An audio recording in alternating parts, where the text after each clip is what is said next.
Boy, wow. What up, YouTube? Big T.O. Heavy Bad Boxing TV. Man, get your goof ass in here. Hit the bag. Hit that like button for your boy. That helps the channel. You know I appreciate that love. Shout out my gang. And shout out everybody who has taken a second to support me and give my mom well wishes or pray for my mother in her time of need. I told you guys she's stage 4 pancreatic cancer, only a 12% survival rate. And I just appreciate all of the support, man. I haven't been here, but I got a chance tonight to take my mind off my mom's for a little bit and pay attention to one of the most anticipated fights in a few decades outside of a Manny Pacquiao and a Floyd Mayweather, man. And I gotta be honest, I ain't see this shit coming, and neither did you. Now, a while back, I made a video where you guys said, hey, T, Big T, you got to get off the fence. You got to pick somebody, right?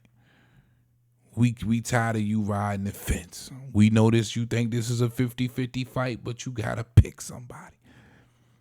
And I told you, man, listen, Bud stopped every single welterweight he's faced. He's on a 10 KO streak. And I think he's got a bigger bag than Errol Spence. That's what I told y'all. This is facts, right? And I think that's exactly what we saw tonight. The experience, the hand speed, and the bigger bag. And listen, this shit wasn't even close. To be honest, you could call this shit a mismatch, bro. This was a mismatch tonight. If you're generous, you could have given Spence the first round like I did, because I felt like he landed 2 really nice hard body shots in the first round. But outside of that, it was a wash. And it got to the point where I'm telling yo, Derrick James really need to think about throwing a towel in here. When both eyes start getting puffy, he's already opened up in the nose and the mouth, and that was about like the 4th round. Bud Crawford's performance was brilliant. The people that look like me, let's give Bud Crawford the just due and the credit that he deserves. Now, I'm only saying this because you got to understand, especially after I gave my thoughts on who I felt like would actually win, how hard I was trolled by the Spence fans. How hard I've seen the Spence fans trolling Bud Crawford. They called him every name in the book. They told him that he was a liar. He wasn't trying to make the fight. You got to understand how deep this shit has gotten. This fight has broken apart friendships. Family members at each other's throat about this fight. You know what I'm saying? This was a big fight, bro. The biggest amongst hardcore boxing fans that we've had in an extremely long time. And I say all that to say, you got to give Bud the credit. Look at the accomplishments. 2-time undisputed in 2 different weight divisions. The first to ever do it. The first male boxer to ever do it, bottom line. But not only that, it's who he did it against. And Errol Spence. And listen, I agreed with all of the Errol Spence fans about why they felt like Errol Spence would win this fight. And that's why I sat on the fence as long as I did. Because I truly felt that this was a 50-50 fight. But it turned out to be what Errol Spence predicted it would be. A one-sided ass whipping. He just didn't know at the time he was talking about himself. Oh, God. Man, damn. And you see Crawford? Crawford showed up with the net, bro.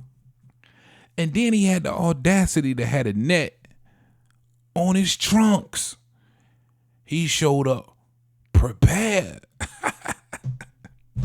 You know what shit got real for me though? Is when the boy walked out with Eminem. I was like, yo, that's even though I ain't no big Eminem fan, but I know how big of a move that is. How the fuck you get Eminem, bro? Like, you know, that's like out of this stratosphere A-lister who fucking with Bud. I was like, damn, and then he came with Lose Yourself. I'm like, oh, he definitely won the ring walk. Yo, Bud Crawford, Errol Spence, not what I honestly didn't want this type of a fight. I honestly didn't want a one-sided ass whooping. I was hoping for a classic, but I can't put this as a classic in my book, man. It was just, I'm gonna call it what it was. It was a mismatch for the night, bro. And I don't really think this warrants a rematch. I know Errol Spence wants to but how much can you improve for Bud Crawford in a few months, man? You know, that particular style, fundamentally sound, come forward, apply a lot of pressure, that can work against a lot of really good fighters. But when you got an elite fighter like Bud Crawford, who just has such a big bag and did a perfect job negating the jab and a perfect job with his counter punching, how do you overcome that? I just don't believe Errol Spence, after watching this performance, is equipped to overcome that.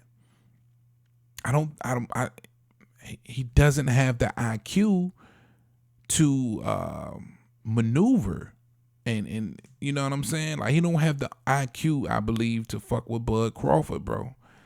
Because when your jab's not working, now it's time to go in your bag, adjust, use your IQ, and figure something else out. He was never able to do that.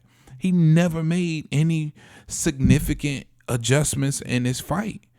And it was apparent to me anyway. So, but you guys let me know what you think in the comment section, man. Bud Crawford, I think he might be right when he said, hey, this is Bud Crawford's era. I really believe it now that, hey, these guys stayed away from Bud Crawford, and it was for a reason. Because the guy that collected all of the belts against a Kell Brook, against a Sean Porter, against a Dennis Ugas, who took the long way and the hard way, fighting the better opposition to this point, got washed by the guy who couldn't get in the ring with, who wasn't allowed to get in the ring with none of these guys as world champions. Bud Crawford, wow. Commend you, brother. Salute to Bud. That's all I got for y'all, man. Big T.O. heavy bag. Talk to y'all later, man. Talk to him, Roger. Most motherfuckers don't know shit about boxing.